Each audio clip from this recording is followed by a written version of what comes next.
Nixon versus Kennedy no tiene el morbo de los primeros debates de televisión y es obvio que las redes sociales han cambiado las formas de hacer campaña y el alcance de estos encuentros y ha acelerado los ciclos informativos en que una noticia sucede a la otra. Con todo, es evidente que si hay un debate capaz de generar el nivel máximo, pero máximo de expectación en todo el mundo, es este: Biden versus Trump, el presidente versus el exmandatario. Porque uno de ellos, además, es tan impredecible como hábil en estas contiendas, porque ha tensionado a nivel Capitolio a la democracia norteamericana, porque hay muchas dudas sobre la salud mental de Joe Biden, porque ambos llegan finalmente con una opinión general. Y es que estos encuentros no inclinan la balanza, pero esta vez puede ser diferente. No solo por los grandes aciertos o caídas que tengan los contendores si es que éstas se producen, sino porque un debate que no vaya a cambiar a un votante convencido puede ser un debate que, si es posible, que haga que decidan ir a votar los indecisos. Los márgenes sí importan, sobre todo en esta elección, y las estrategias, por supuesto, y la recaudación de dinero. Pero ojo, porque hablamos de una elección indirecta que no se define por la suma total de los votos, sino por esos miles, 80.000 la vez pasada, de sufragios que le entregan todos los delegados o ninguno a cada uno de los candidatos en los cuatro estados claves. Llegan con Trump y sus juicios y condena, pero también con un avance en la recaudación de fondos en la que logró superar a Biden en el último mes. Pero el presidente tiene a su favor que por primera vez aventaja en el promedio de sondeos de este año a su contendor. Todo puede pasar mañana y en noviembre, y no hay nada como la incertidumbre para hacer imperdible un debate presidencial. Comienza Conexión Global Prime.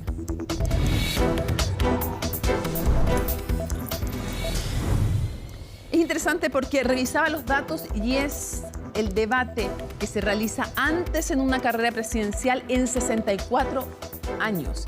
Por lo tanto, va a ser una oportunidad privilegiada para que aquellos indecisos y en los márgenes de decisión formen su opinión sobre los candidatos y sus propuestas.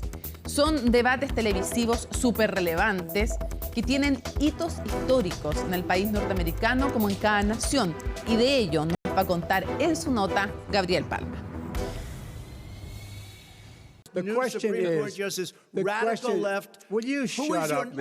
Son parte del ambiente vivido en uno de los últimos debates presidenciales en Estados Unidos y que este jueves tendrá una nueva edición de la mano de la señal internacional de CNN con exactamente los mismos protagonistas.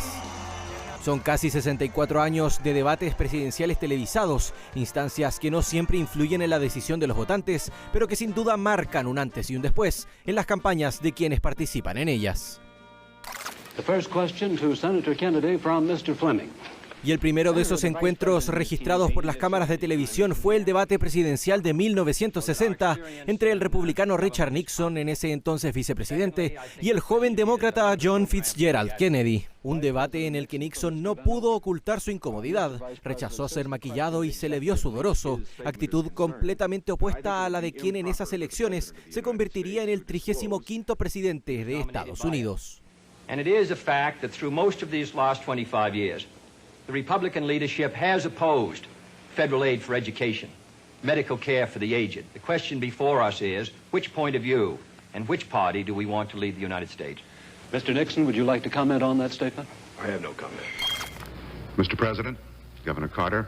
16 años más tarde, en 1976, fue el turno del enfrentamiento entre el entonces presidente Gerald Ford, quien asumió tras la dimisión de Nixon, y el exgobernador de Georgia, Jimmy Carter. Durante el debate, Ford realizó una declaración polémica sobre la esfera de influencia de la Unión Soviética que, si bien no hay evidencia que indique que le costó la campaña, enalteció la figura de Carter, quien luego ganaría las elecciones. There is no Soviet domination of Eastern Europe, and there never will be under a Ford administration. This final presidential debate of the 1984 campaign between Republican Ronald Reagan and Democrat Walter Mondale. Otro de los debates memorables fue el que sostuvo el demócrata Walter Mondale y el presidente Ronald Reagan, quien buscaba la reelección pese a las críticas por su edad. Su respuesta a los cuestionamientos pasó a la historia de los debates presidenciales en el país. You already are the oldest president in history, and some of your staff say you were tired after your most recent encounter with Mr. Mondale. I will not make age an issue of this campaign. I am not going to exploit for political purposes my opponent's youth and inexperience.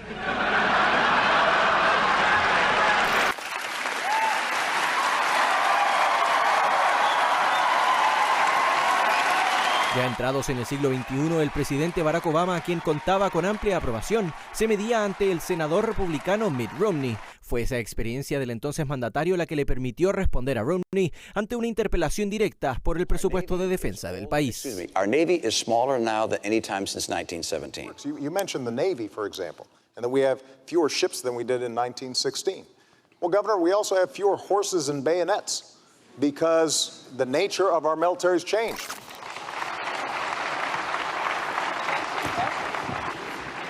Pero sin dudas el debate que más ha marcado este tipo de instancias en los últimos años fue el cara a cara entre Donald Trump y Hillary Clinton en 2016. Un enfrentamiento teñido de violencia política tanto dentro como fuera de los límites electorales y que es recordado como uno de los debates con más insultos directos entre los participantes. Raise taxes on the wealthy. My Social Security payroll contribution will go up, as will Donald's, assuming he can't figure out how to get out of it. But what we want to do is to replenish the Social Security Trust Fund. I don't know Putin. He said nice things about me. If we got along well, that would be good. Well, that's because he'd rather have a puppet as president of the United States. No puppet. And it's pretty clear. You're the puppet. It's pretty. She should not be allowed to run. And just in that respect, I say it's rigged. Are you saying you're not now to What I'm to that saying principle? is that I will tell you at the time. I'll keep you in suspense. Así Estados Unidos se prepara para vivir un nuevo episodio de debate a menos de un día de un nuevo careo presidencial. Y comenzamos viajando a Estados Unidos para contactarnos con Ricardo Zúñiga, ex diplomático de los Estados Unidos, socio de la consultoría Dinámica Américas. Muchísimas gracias, Ricardo, por acompañarnos en Conexión Global Prime. Muchas gracias. Ricardo, si tú tuvieras que definir el momento político en que está Estados Unidos, el ambiente político en el que se va a dar el debate de mañana, ¿cuál es? ¿Cuál es la temperatura? Es una situación muy polémica en Estados Unidos en este momento. Como estaban describiendo ahora mismo en otro elemento aquí del programa, es un momento donde hay una diferencia muy reducida entre los candidatos en los estados claves, que podrían ser 4 o podrían ser 6 estados claves en esta elección. Entonces, todo está sobre la mesa para ambas campañas y están tratando de conseguir el apoyo de todos sus seguidores en esos estados y también de formar la opinión de los pocos indecisos que quedan todavía. Y respecto del debate, ¿qué tanto ambiente hay? ¿Qué tanta expectación? Está muy presente en los medios de comunicación el debate que organiza además CNN. Sí, este es un momento clave. La verdad es que es muy raro. Creo que es el debate más temprano en cualquier campaña norteamericana. Y es porque la campaña de Biden está tratando de crear una narrativa acerca de Trump. Y el hecho es que, en general, este momento y este formato se interpreta como algo que es favorable a Biden, pero como Trump ya había ofrecido a debatir en cualquier momento, se siente como que tiene que participar ahora. El hecho es que cada candidato va a tratar de definir el otro en este debate, como siempre es el caso, pero en esta elección es muy importante porque cada candidato quiere que esta elección sea un referendo acerca del otro candidato, porque el apoyo público para ambos es muy flojo y es, como comenté, una elección con una diferencia muy reducida, muy poca entre los dos. O sea, tú dirías que están apostando a que la elección sea plebiscitaria respecto del otro en el sentido de lo que se llama adhesión negativa, es decir, no voten por Biden porque tal cosa, no voten por Trump porque tal otra. Es exactamente eso. Entonces, en el caso de Biden, él va a tratar de, primero, sí que queda claro que como presidente tiene que defender la agenda que ha mantenido, pero también va a tratar de definir a Trump, utilizando temas como los juicios, los procesos judiciales contra Trump, la gestión de él durante la pandemia, cuando él era presidente, y los ataques a la democracia. Esa va a ser, digamos, la definición, el marco que va a colocar Biden a Trump. Y Trump, en el caso de él, probablemente se va a enfocar en los puntos más débiles de la campaña de Biden, que serían la inmigración y una percepción de la economía va mal, a pesar de que la economía va muy bien, se ha creado esa percepción. ¿Cómo se entiende justamente eso, el tema de la economía? Porque si las cifras son buenas y cuando se le pregunta a la gente qué piensa de su economía personal, dice mi economía personal está bien, pero tengo temores respecto al futuro y además creo que los otros no están tan bien como estoy yo. Es eso mismo, por una razón importante que es que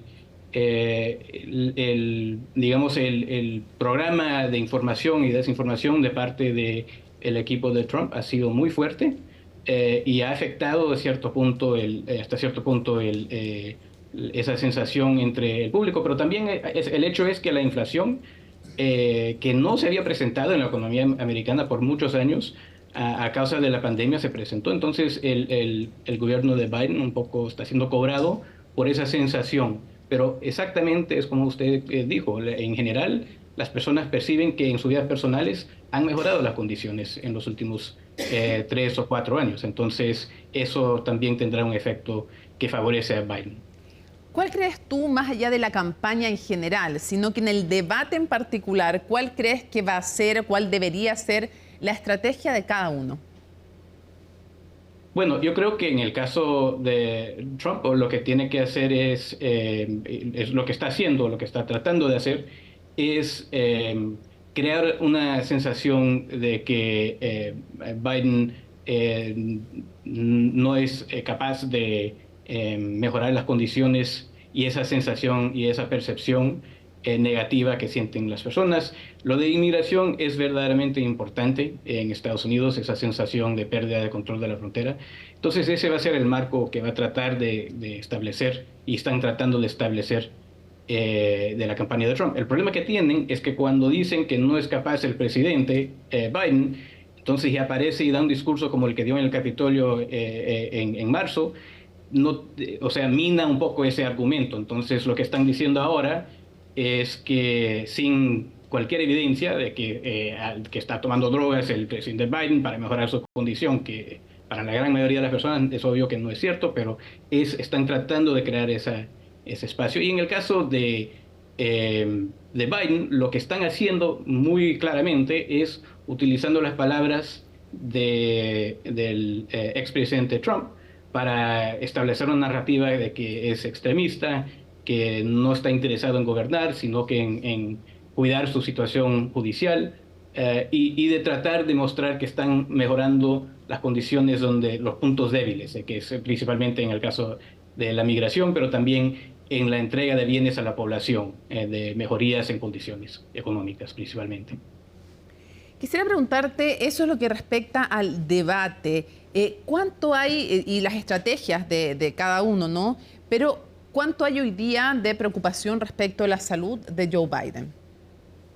Bueno, lo interesante es que usted está haciendo esa pregunta, porque se ha creado esa narrativa, pero no tiene fundamento, porque la verdad es que la diferencia en edad es mínima, son 3 años de diferencia, y aparte 2 años de diferencia, y aparte de eso, en términos de cómo la actuación en lo físico, Biden anda en bicicleta, Biden tiene una agenda muy activa, pero lo que sí ha conseguido Trump es tener ese debate en el terreno de Biden en vez de en su propio terreno. Entonces, de evitar que se hagan preguntas acerca de su salud mental o su salud en general.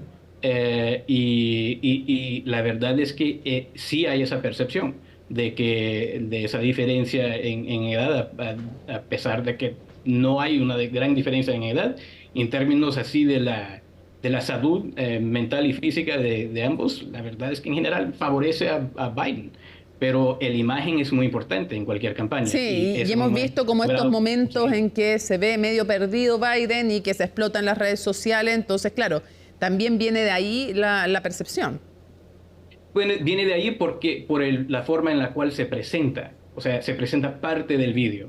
Y esto es también de medios muy serios a través de todo el mundo. Claro. Pero digamos una imagen de 30 segundos y cuando no hay esa misma cobertura acerca de la actuación de Trump, eso favorece bastante a Trump. Y esa es la gran diferencia. Ahora, temas como... Entonces solo para completar entonces por eso es tan importante este debate, porque este es el escenario donde pueden parar directamente a los dos. Es por eso que quería este debate Biden en este momento de la campaña. Sí, claro, porque ahí ya se ve todo en vivo, en directo, un periodo extenso en que los votantes pueden ver cómo está cada uno de ellos, con qué rapidez contesta, cómo se mueve, qué temas dominas o no. Por lo mismo quisiera preguntarte respecto de dos temas que quiero saber qué relevancia crees que van a tener, tanto en el debate de mañana como el que han tenido y van a tener en la campaña, que son dos cosas que no necesariamente son las mismas, ¿no? Lo primero, los temas llamados temas valóricos. Es distinto a lo que pasa probablemente en nuestro país, pero Trump, que se alía con los sectores más conservadores, sin embargo, respecto al aborto, dice se tienen que decidir en cada estado. Entonces ahí como que ya guarda un poco más de silencio. En cambio, Biden lo apoya decididamente, ¿no? Y la migración, ¿qué va a pasar, crees tú, mañana y en la campaña en general con estos dos temas?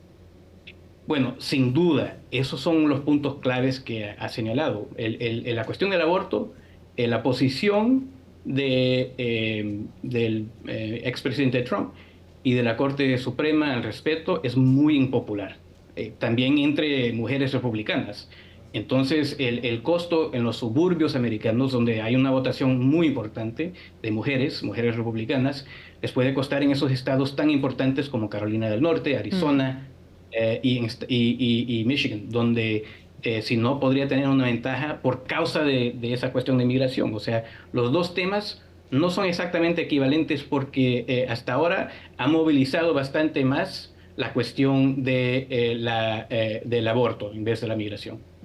Ahora, tal vez aunque los dos son muy importantes, yo diría que son los elementos más importantes, pero digamos, hay demócratas que también tienen esa sensación de inseguridad acerca de la cuestión de migración en las ciudades. Los alcaldes demócratas están reclamando también a la administración de Biden y por eso ha sido muy importante.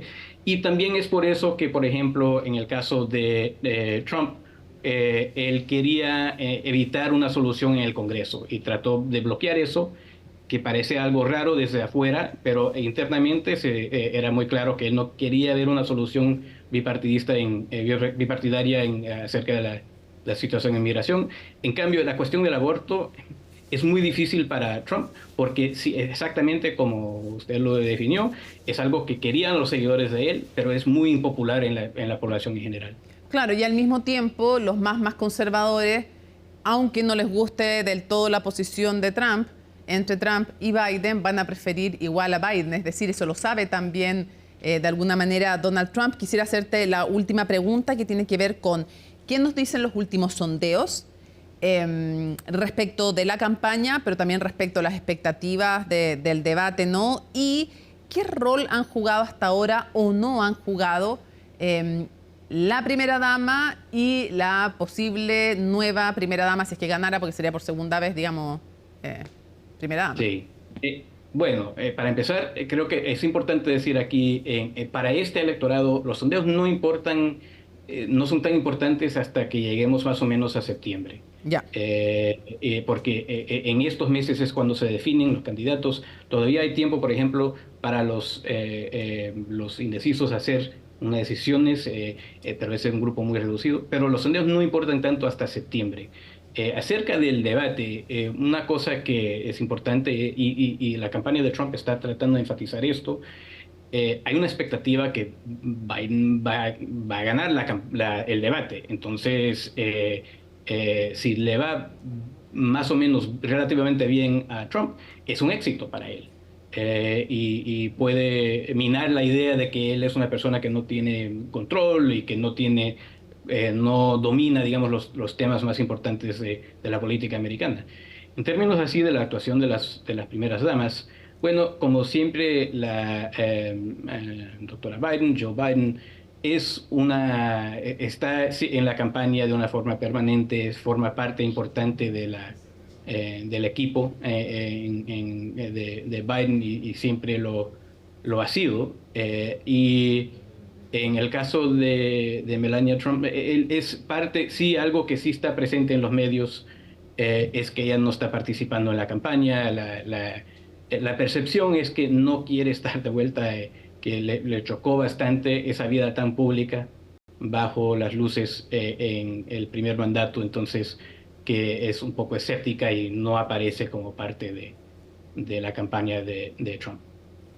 Quiero agradecerte mucho que nos hayas acompañado desde Estados Unidos mismos, porque además son jornadas muy importantes, Ricardo Zúñiga, por haber debutado además como panelista aquí en Conexión Global Prime de CNN Chile. Muchísimas gracias y ya vamos a estar en contacto porque esto está comenzando recién.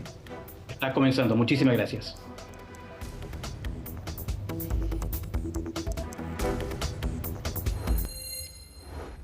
Ya estamos listos para conversar con Jaime Baeza, panelista habitual de Conexión Global Prime, sobre todo en las épocas de las elecciones norteamericanas. Jaime, muchísimas gracias por acompañarnos. Gracias, Mónica, por la invitación. Además, profesor de la Facultad de Gobierno de la Universidad de Chile. Quisiera comenzar preguntándote, en este contexto en que hemos visto por primera vez que este promedio que se hace de las encuestas le da una cierta ventaja, pero chiquitita, a Joe Biden, pero igual ellos celebran, digamos, porque es primera vez que les pasa, por lo menos en lo que va de este año. Uno se pregunta qué esperar mañana del debate. A ver, dos cosas al respecto. Primero, pareciera ser que la ola se dio vuelta. Y uno habla con gente dentro de Washington y gente vinculada al proceso político y todos dicen, Biden ahora sí tiene una real posibilidad. Eso es lo primero. Eso viene ya de por lo menos 2-3 semanas. ¿Eso va a impactar en mañana? Sí, en el sentido de que las expectativas sobre Biden han sido tan bajas, que un desempeño razonablemente bueno inmediatamente sube las expectativas. Por otro lado, en el caso de Donald Trump, las expectativas sobre un triunfo han sido tan altas y pareciera ser que era de teflón, que nada lo tocaba. Bueno, ahora, después de haber sido juzgado y haber sido además dictaminado culpable de los 34 counts que hay en contra de él, bueno, se ve que también tiene mucho que perder. ¿Y dónde tiene que perder? Porque mañana es un tema de los márgenes. Sí. El grueso de los votantes ya está decidido. El tema son los márgenes y por la lógica del sistema electoral norteamericano. Vamos a explicar de esa lógica, pero ¿cuáles dirías tú que son los temas que van a decidir esta elección? ¿Qué son los temas que uno podría esperar que estén en el debate o que si no están considerados, que los propios candidatos los traten de poner? Primero el tema de la economía, que parecía un tema que no iba a estar en el centro del debate, sí está volviendo, además porque las cifras de la economía norteamericana son bastante mejor de las que se esperaban. Y eso es ciertamente un apoyo para Joe Biden, sin duda. Ahora, Donald Trump, salvo, claro, que le tocó la pandemia y todo eso, también tenía buenas cifras económicas. Tiene buenas cifras económicas. En su gestión que exhibir. Exacto, pero en la lógica histórica de las elecciones norteamericanas, cuando hay buena situación económica, el que tiene mantiene. Eso es una realidad. Lo interesante es un tema que no va a ser clave, aunque Donald Trump lo va a tratar de poner, que es el de migración. Y que el Partido Republicano ha estado permanentemente tratando de ponerlo. ¿Y por qué no va a ser? Primero, porque la frontera con México está prácticamente cerrada y eso es gracias a Andrés Manuel López Obrador y al gobierno mexicano. Obviamente siempre hay algún grado de pero hoy día está cerrada. Y también está cerrada en términos de que no va a generar un impacto en los márgenes para el resultado electoral, tal vez en estados como Arizona, pero si no, no. Otro tema, seguridad internacional. Y ahí, obviamente, la diferenciación va a ser que Biden va a tratar de decir, nosotros seguimos creyendo en la Alianza Noratlántica, nosotros seguimos creyendo en Occidente, mientras tú siempre le haces la pata o tratas de hacerte amigo de Putin, o tratas de hacerte amigos de otro. De Xi Jinping, por ejemplo. Sin ir más lejos, ¿cierto? Que cuando Trump sale elegido la primera vez dice, nosotros vamos a parar esta locura china, el Make America Great Again pasaba en parte por el proteccionismo, cosa que no ocurrió durante su gobierno. En cambio, el presidente Biden sí es bastante más claro con el mandatario chino. Se decía, bueno, si la política exterior no es importante en los debates, cuando se está en los márgenes, como se está ahora, y se trata de un mundo tan convulso como el que está ahora, probablemente en 1 o 2 generaciones nunca había sido tan convulso, la política exterior también pasa a ser un tema, aunque se creía que de no lo política hubiera interior, en definitiva, porque termina afectando la política interior. Absolutamente. Ahora, sería bueno que explicáramos, este es un sistema electoral, Jaime, que es distinto al chileno. No es que se suman todos los votos y el que tiene más votos gana, sino que hay divisiones por los estados. Entonces tú tienes que pelear cada estado y te llevas el que saca más votos en un estado, se lleva todos los delegados para el colegio electoral de ese estado y así se va viendo en cada uno de los estados. Y se llega a una cifra mágica que finalmente es la que determina quién es presidente. Exacto. Si tú pasas el threshold, tú eres presidente. Ahora, ¿cómo opera el sistema? Es una elección indirecta. Tú lo que eliges en el Estado es el colegio electoral. Exacto. Los delegados al colegio electoral, que además, obviamente, no todos los estados tienen el mismo número de delegados electoral. Van desde 50 y tantos, California 53, hasta el Distrito de Columbia, que tiene 2. ¿Ah? Es decir, hay una amplia gama y por lo tanto los candidatos además empiezan a mirar cuánto es el precio por cada estado. Hay estados que están absolutamente decididos. Claro, y ahí no van a ir a la pelea ni a hacer más campaña. Los 35, Nueva York, California está decidido para los demócratas. Hay otros estados, sobre todo en el Midwest, que están absolutamente decididos para los republicanos. Entonces la pregunta es, ¿cuáles son estos estados? Porque hay varias formas de clasificarlos, pero hay estados que son estados de batalla. Sí, los swing states. Claro. Entonces, hay estados que son estados de batalla y hay otros que dicen, sí, hay años en que se han dado vuelta y hay otros años en que no se dan vuelta. Entonces, la pregunta es, ¿cuáles son los 4 o 6 estados claves? ¿Por qué te lo digo? Porque la elección pasada se definió por 80.000 votos en 4 estados. Así es. Entonces, son lo mismo. ¿cuáles? No hay ningún cambio. Es que, ¿sabes por qué te lo pregunto? Porque es importante también contarle a la gente que se van cambiando de alguna manera ciertos mapas electorales con algunos matices que pueden hacer. Por y eso supuesto. es importante según la demografía que va cambiando en un estado. 2 cosas importantes acá. ¿Cuáles son los estados? Primero los estados y después un pequeño detalle que se le ha pasado un poco a la audiencia de una sentencia, de una opinión de la Corte Suprema el año pasado que puede impactar. En cuanto a lo primero, Arizona, ciertamente, que no se ve bien para Biden. ¿Ya? Pensilvania sigue siendo, aunque se le ve bastante mejor para Biden, sigue siendo importante. North Carolina, muy en los márgenes. Podría ir para como diríamos en palabras poco científicas. ¿Ya? Nevada, también. Está ahí, en el borde. Ahora había estado un poco mejor para Biden, ahora está un poco mejor para Trump. Y es... Sí, pues un cambio en los sondeos ahí. Ohio pareciera ser ya más claro hacia los republicanos, igual que antiguamente se hablaba de Virginia y la Florida. La Florida hoy día está claramente en manos republicanas y eso no va a cambiar. Sin ninguna duda. Y Virginia, por el influjo de los barrios que dan la vuelta al Beltway, ¿no? A Washington DC, los suburbios de Washington, son profundamente demócratas y alteran totalmente el escenario del Estado y por lo tanto hablar de Virginia como un swing state como era hace 2 o 3 elecciones ya muy difícil. El segundo punto tiene que ver con el redistritaje y con el redistritaje de los estados del sur de los Estados Unidos con población afroamericana, porque eso es importante. Habían habido en los últimos años muchos redistritajes que hacían el mapa, no quiero latear a los auditores, pero con gerrymandering, malapportionment, es decir, desproporciones. Claro, es que no necesariamente la cantidad de población que hay de un tipo o etnográfico o...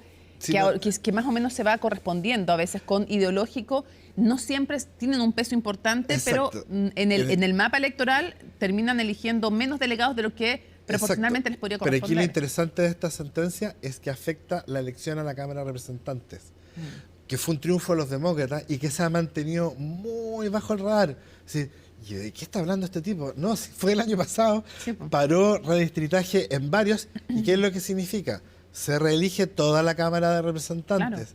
Por lo tanto, además de ver qué pasa con la presidencia, podría haber una mayoría, que no la hay en este momento, probable, no imposible, pero probable, para los demócratas en la Cámara. Y eso impactara la elección presidencial de alguna manera. ¿Va a ser así? Tengo la bola de cristal quebrada hace un montón de tiempo. La quiero arreglar, pero no he podido. Vamos a otro tema.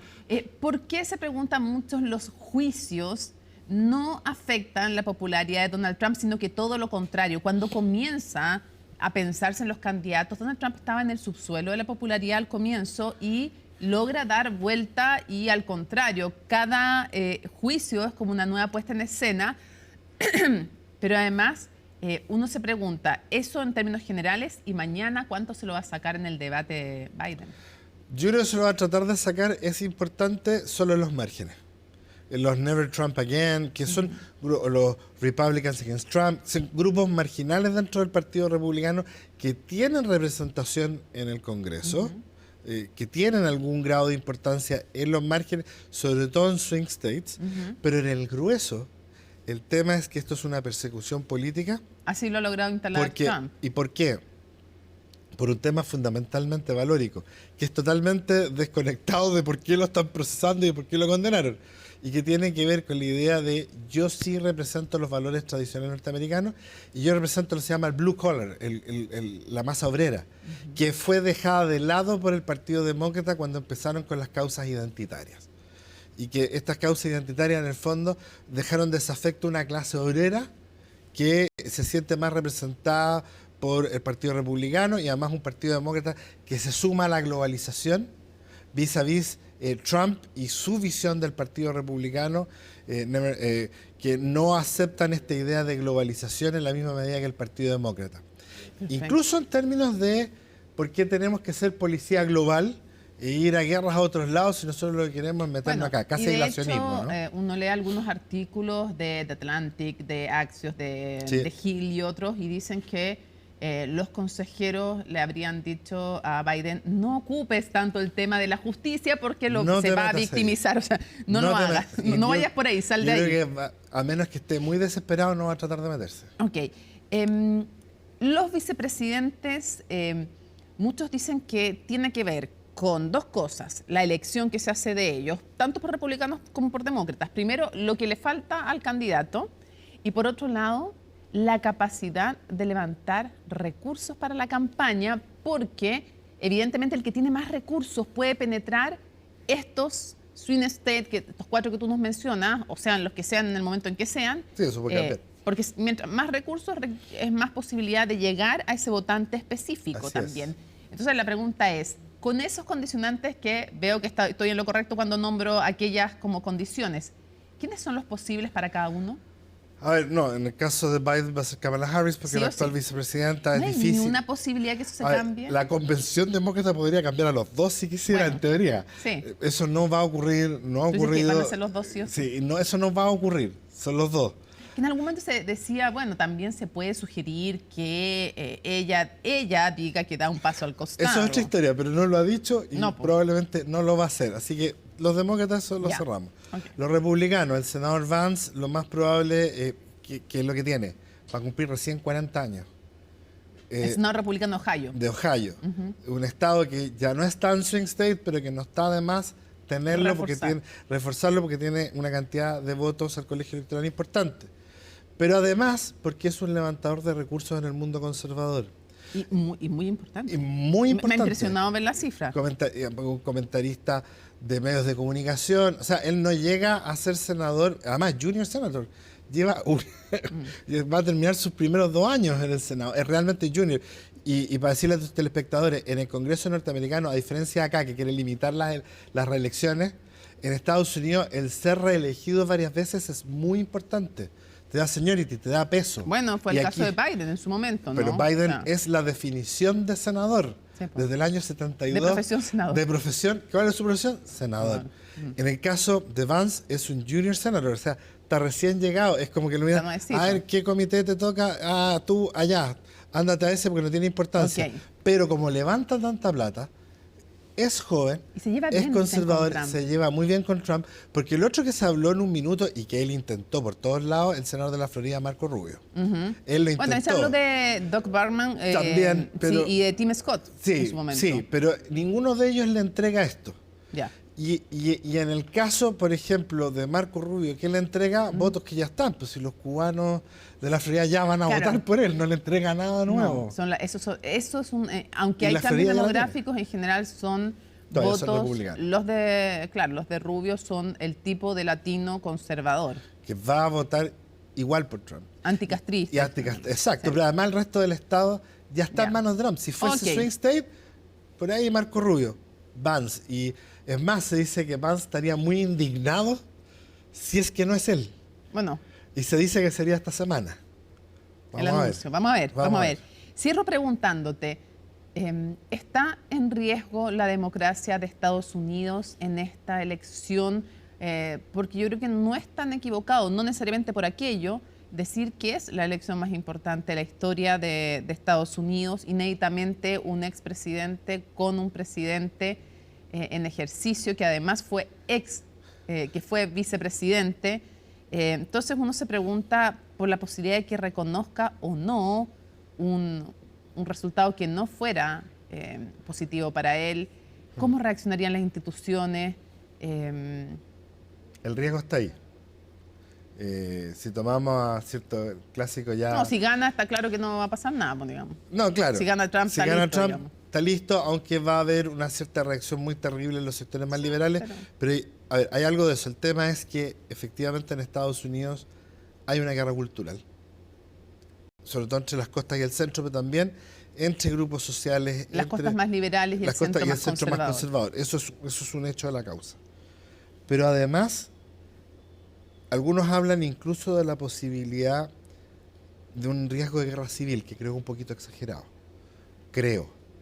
Pero si tomamos Levitsky y Ziblatt sobre los no autoritarismos, incluso el propio Levitsky sobre autoritarismos competitivos, que una tesis que tiene sus bemoles, no es tan directa como él lo quiere mostrar, pero efectivamente podría terminar siendo bajo Trump una suerte de autoritarismo competitivo.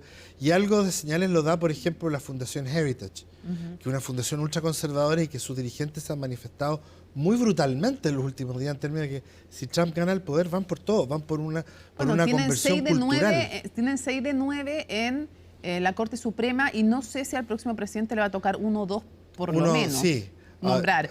Imagínate que si fuera él, la cosa podría quedar 8-1, 8 conservadores en la Corte Suprema, que termina siendo además el Tribunal Constitucional nuestro también. O sea tiene muchísimo poder, son todos, por eso te digo, Corte Suprema, revisan los temas constitucionales, Exacto, tuvieron una corte bastante liberal hacia finales de Clinton sobre todo, y hoy día es una corte directamente conservadora. Ahora, eso no significa que gente como Roberts, que es conservador, hayan hecho opiniones, los opinions, en sus sentencias haya habido razonamiento que no es tan conservador y que habla más bien de un constitucionalismo más puro a la norteamericana, ¿no? Si no, tenemos que volver a los padres fundadores, etcétera. Hay de eso. Probablemente un experto constitucional te podría explicar de mejor manera cómo operan esos intercambios dependiendo de qué tipo de sentencia sea. Desde la perspectiva de la ciencia política y desde las relaciones internacionales, el problema de una corte así es cuánta vía abierta le deja a un presidente para tomar decisiones que no solo afectan a Estados Unidos, como la discusión del aborto o discusiones sobre matrimonio igualitario o lo que se llama la agenda valórica, sino que qué interpretación le daría a la Corte Suprema a un presidente que inicia o no inicia acciones militares sin consultarle al Congreso.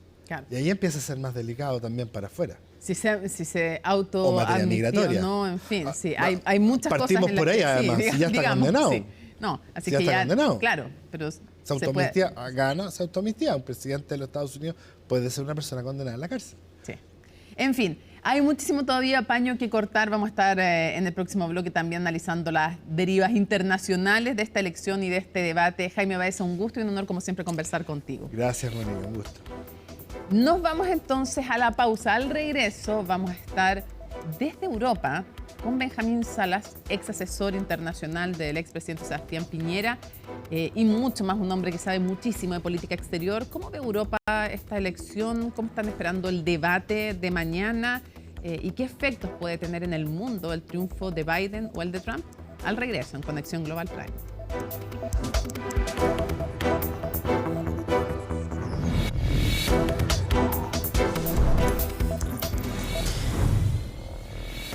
Y volvemos a Conexión Global Prime. Nos vamos de inmediato a Europa, a La Haya, específicamente para conversar con Benjamín Salas Eilovén, ex asesor internacional de la presidencia, el segundo mandato del expresidente Sebastián Piñera y además profesor adjunto en la Facultad de Derecho de la Universidad de Columbia en Nueva York. Benjamín, muchísimas gracias por acompañarnos.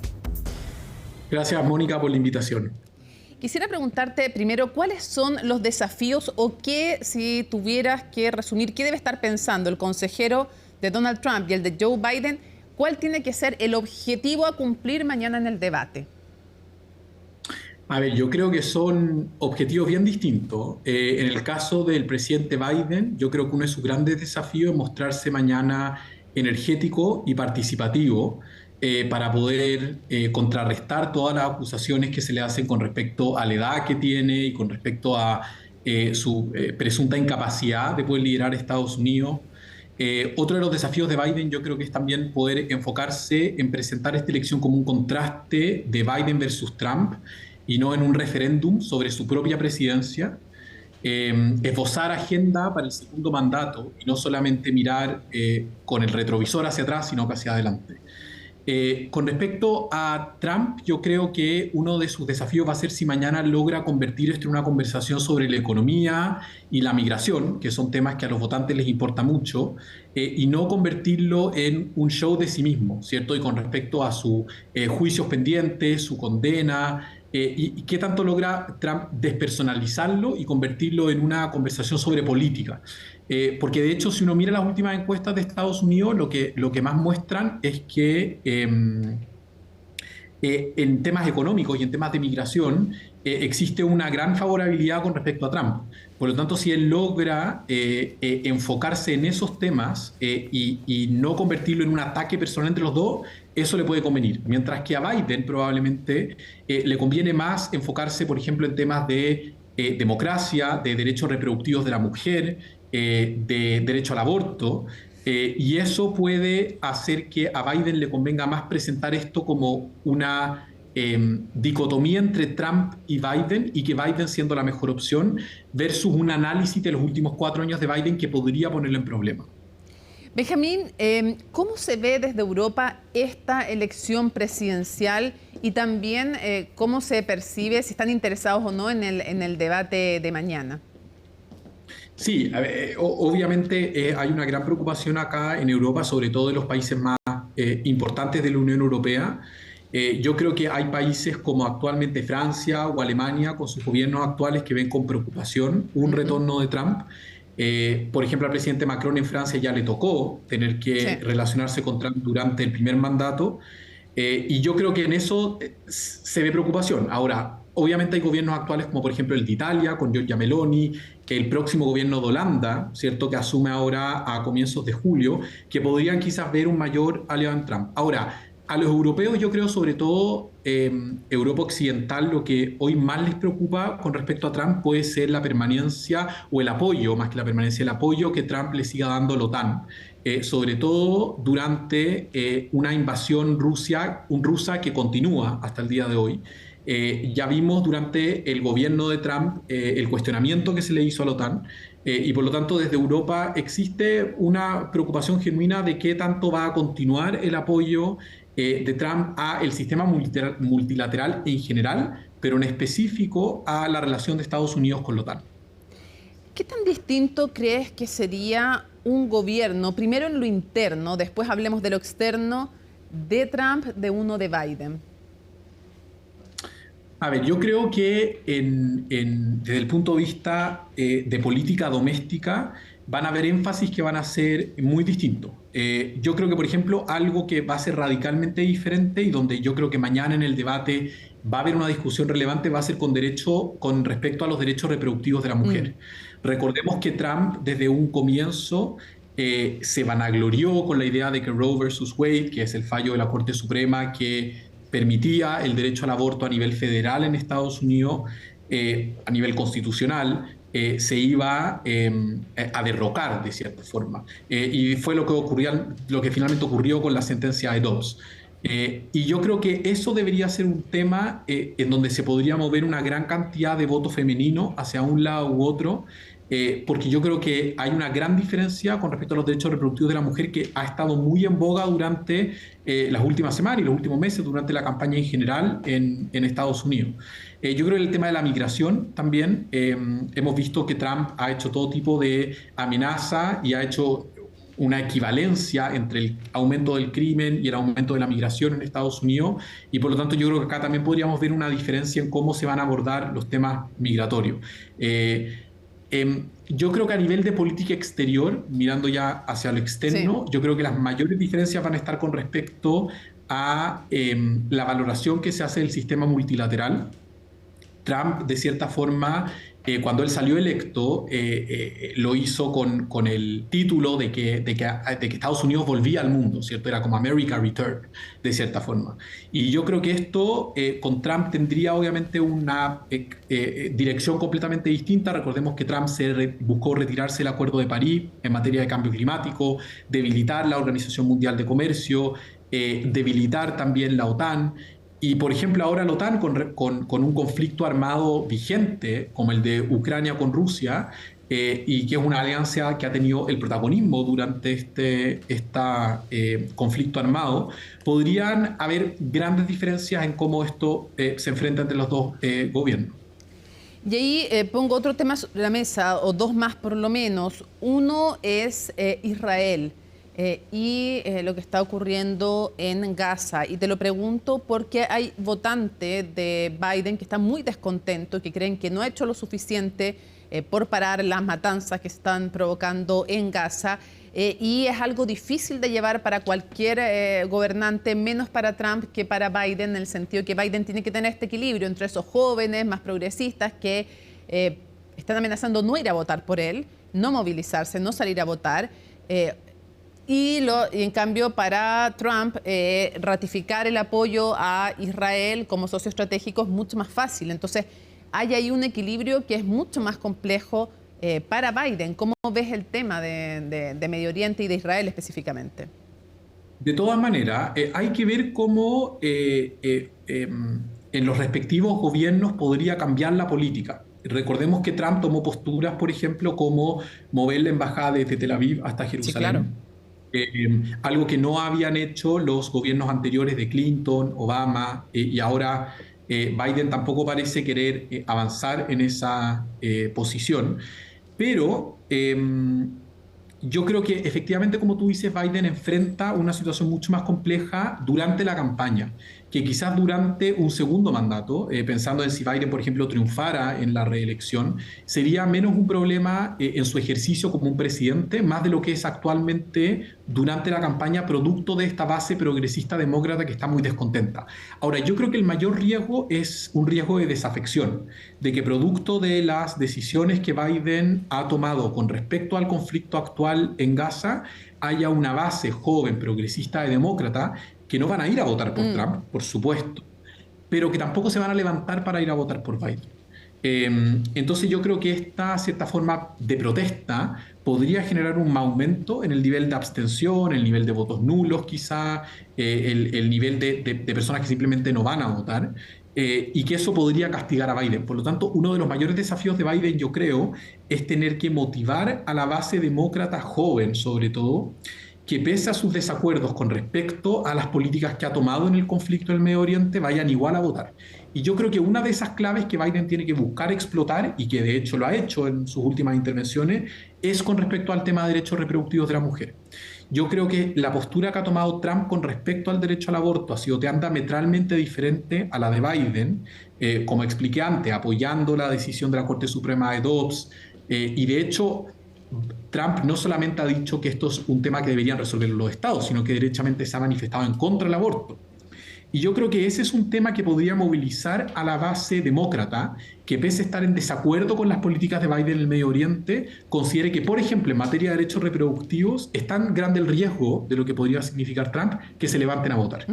Y yo creo que eso, ahí Biden tiene que ver cómo logra motivar a su base más progresista. Cierro preguntándote, China es un socio y un rival para Estados Unidos, dueño de bonos del Tesoro, se necesitan mutuamente y también disputan áreas de influencia, disputan mercados. muchos sostienen que si gana Trump o si gana Biden va a haber diferencias en la relación con China y otros dicen no, la verdad es que hay un discurso que puede ser de enfrentarse con, pero al final del día se necesitan y ninguno va a llegar las cosas hasta una guerra comercial, no al menos nuevamente. ¿Cómo ves tú aquello de la relación China-Estados Unidos? Mira, es interesante porque yo creo que desde que partió el gobierno de Biden han habido menos diferencias en cuanto a las políticas públicas que se han implementado con respecto a la relación comercial con China y cómo esto convive con el régimen de la Organización Mundial de Comercio. En un principio se pensó que Biden iba a dar un giro diferente al de Trump, pero la verdad es que Biden ha continuado con una política bastante proteccionista al respecto en la relación con China. De hecho, incluso desde el mundo de vista económico se ha planteado que Biden ha profundizado la agenda proteccionista de Trump. Ahora, lo que sí hay una diferencia es en la retórica. Biden, si bien en cuanto a las políticas implementadas comerciales no hay grandes diferencias con Trump, creo yo, pero sí existe una retórica menos antagónica, menos combativa, y en ese sentido un gobierno de Trump podría volver a esa enemistad, a esas declaraciones cruzadas, siendo que Biden ha intentado mantener una buena relación, pero sin renunciar a una agenda que es mucho más proteccionista que los gobiernos anteriores de Estados Unidos, sobre todo los demócratas. Benjamín, muchísimas gracias por habernos acompañado. Además, en las horas previas estamos súper atentos. Vamos a tener una tremenda programación especial para seguir este debate de mañana. Así es que muchísimas gracias por habernos acompañado desde Europa, desde La Haya, con este análisis. Muchas gracias y que estén muy bien. Un abrazo. Termina Conexión Global Prime, pero por supuesto mañana completa cobertura en la previa y en el post con panelistas, con despachos de corresponsales en Estados Unidos para el primer cara a cara, tal vez el más importante de la historia, entre Donald Trump y Joe Biden, el expresidente y el presidente frente a frente, y lo vas a ver por CNN Chile. Nos vemos en un próximo Conexión Global Prime.